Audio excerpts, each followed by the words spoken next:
మీ party నాయకుడేగా. ఎందుకని అంటే ఇవన్నీ మాటల వరకేనా? చేతల్లో ఇవేం కనబడవా? ఒక ఆవేశం అదంతా ఏమైపోయింది? ఈ రోజున ఆవేశం అంతా ఏమైపోయింది? లేకపోతే ఏమన్నా డ్యూటీ దిగారా? చెప్పండి. జస్ట్ అంటే ఏమైనా గ్యాప్ తీసుకున్నారా? మళ్ళీ మీరు డ్యూటీ ఎక్కాక ఇవన్నీ చూస్తారా? రాజకీయ ముసుగులో ఒక మహిళను వంచి మోసం చేసి, అంటే ఎంత సిగ్గు విడిచి ఆమె బయటకు వచ్చి ఇదంతా జరిగిందంతా చెప్పి 30 సవర్ల బంగారం తీసుకున్నాడు, మా అధికారి వస్తున్నాడు, 1,30,00,000 నాకు కావాలి అంటే అత్తగారి నుంచి వచ్చిన ధనాన్ని, నగదుని, బంగారాన్ని ఆ లక్ష్మి అనే ఆవిడ ఆయనకి ఇస్తే ఆయన ఈ రోజున మాట్లాడే మాటలేంటి? తిరిగి అడుగుతున్నందుకు గొంతు పిసికి చంపేస్తా, నీ పిల్లలు పెద్దవాళ్ళు అయ్యారని ధైర్యంతో మాట్లాడుతున్నావా, వాళ్ళ కాళ్ళు విరిచేస్తా, ఏ పోలీసు వస్తాడు, ఎవరు చూసుకుంటారు అని చెప్పి మాట్లాడే మాటలా? పార్టీ అధినాయకుడేమో మహిళల ప్రయారిటీ మాకు ముఖ్యం, మహిళల రక్షణ మాకు అట్మోస్ట్ ప్రయారిటీ అని మాట్లాడతాడు. కానీ ఆ పార్టీలో ఉండేటువంటి నాయకులు మాత్రం చేసే పనులేమో ఇవి. అంటే ఈ ఆధారాలన్నీ పట్టుకుని ఆ సగటు మహిళ పోలీస్ స్టేషన్ కి వెళ్లి ఫిర్యాదు చేద్దాం అనుకుంటే కనీసం కంప్లైంట్ కూడా తీసుకోరా అండి పోలీసులు? ఇదేం అన్యాయం అసలు? ఏం రాజ్యం నడుస్తోంది ఇక్కడ? ఇదే గత 5 ఏళ్లలో చూసుకుంటే ఫోన్లో దిశ యాప్ ని నొక్కిన, ఫోన్ ని షేక్ చేసిన, ఆడపిల్లలపై అన్యాయం చేయాలనుకున్న వాళ్ళని షేక్ చేసేలా, వాళ్ళ అంతు చూసేలా పనిచేసిన వ్యవస్థలో ఉన్న ఈ రాష్ట్రంలో ఈ రోజున మహిళలు భయంగా బతుకుతున్నారు. అరే ఇంత జరుగుతున్నా ఒక్కళ్ళు నోరెత్తరు, ఒక్కళ్ళు నోరు తెరిచి మాట్లాడరు. ఈ లక్ష్మి గారి విషయమనే కాదు, కూటమి ప్రభుత్వం అధికారంలోకి వచ్చిన దగ్గర నుంచి ఆడపిల్లలపై, చిన్న పిల్లలపై ఎన్ని అఘాయిత్యాలు జరిగాయండి, ఎన్ని అన్యాయాలు జరిగాయి? కనీసం ఒక్కళ్ళన్నా మాట్లాడారా?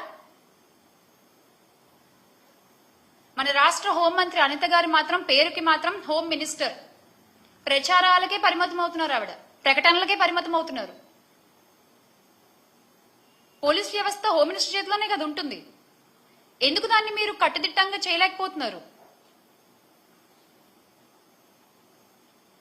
రాష్ట్రంలో గంజాయి సాగు చేసిన, ఆడపిల్లలకి అన్యాయం చేయాలన్న ఆలోచన వచ్చిన ఆ రోజే వాడికి ఆఖరి రోజు అని చంద్రబాబు నాయుడు గారు చిలక పలుకులు పలికారు కదా.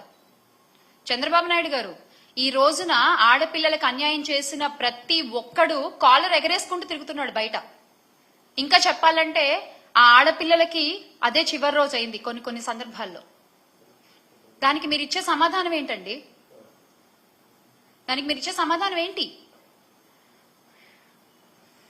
తొక్కి పట్టి నార తీస్తాం, ఆడపిల్లల జోలికి వస్తే తొక్కి పట్టి నార తీస్తాం, నడు వంచి దెబ్బలు కొడతాం అని చెప్పినటువంటి పవన్ కళ్యాణ్ గారు ఏది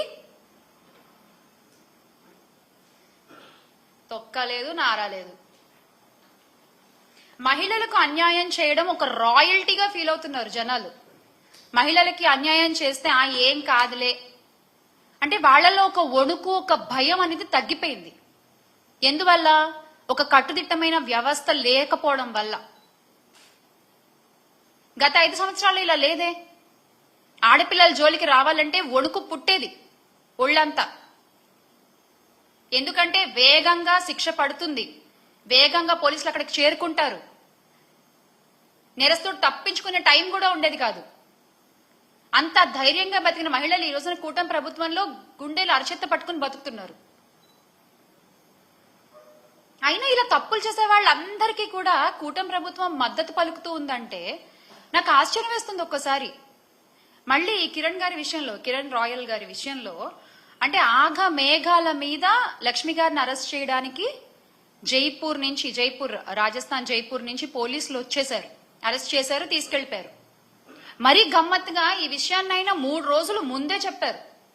పలానా జైపూర్ నుంచి పోలీసులు వస్తారు, లక్ష్మి గారిని అరెస్ట్ చేస్తారు, చూసుకోండి కావాలంటే అని. ఎగ్జాక్ట్ గా ఏదో కథ చెప్తే సినిమా తీసినట్టుగా ఎగ్జాక్ట్ గా అలాగే జరిగింది. కరెక్ట్ గా 3 days తర్వాత. అంత కరెక్ట్ గా ఎలా తెలుసు మీకు? మీరే ప్లాన్ చేశారా?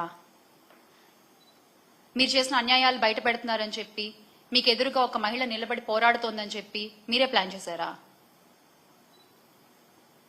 అంత ఆగమేఘాల మీద పక్క రాష్ట్రాల నుంచి మీరు అధికారులను తీసుకొచ్చి పని చేయించుకోగల సత్తా మీకుంటే, అంత పలుకుబడి మీకుంటే, సార్ ఆ పలుకుబడిని కొంచెం రాష్ట్ర ప్రయోజనాల కోసం వాడండి కదా, రాష్ట్ర మంచి కోసం వాడండి కదా.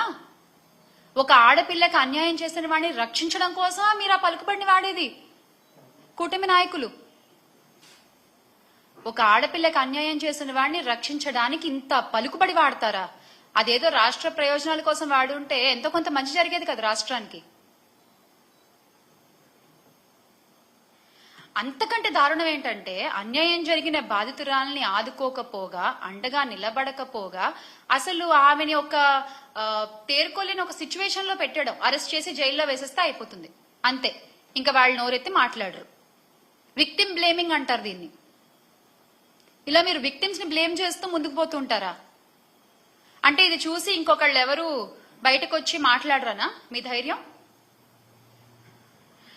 ప్రజలిచ్చిన అధికారాన్ని ప్రజల కోసం కాకుండా మీ తప్పుల్ని కప్పిపుచ్చుకోవడానికి, మీ వాళ్ల తప్పుల్ని కప్పిపుచ్చుకోవడానికి మీరు వాడుకుంటున్నట్లంటే ఏ స్థితిలో ఉన్నామో, ఎంత గొప్పగా మీరు పరిపాలన చేస్తున్నారు ప్రతి ఒక్కళ్ళు చూస్తూనే ఉన్నారు. అంతెందుకండి, డిప్యూటీ సీఎం గారి సొంత నియోజకవర్గంలో ఒక ఆడపిల్లపై అత్యాచారం జరిగితే ఈ రోజు వరకు ఆయన వెళ్ళి మాట్లాడలేదు. ఏంటండి మీరు రక్షణ కల్పించేది మహిళలకి? ఏంటండి మీరు ధైర్యాన్ని నింపేది మహిళలకి? ఒకటి మాత్రం బాగా అలవాటైపోయింది, ఏది జరిగినా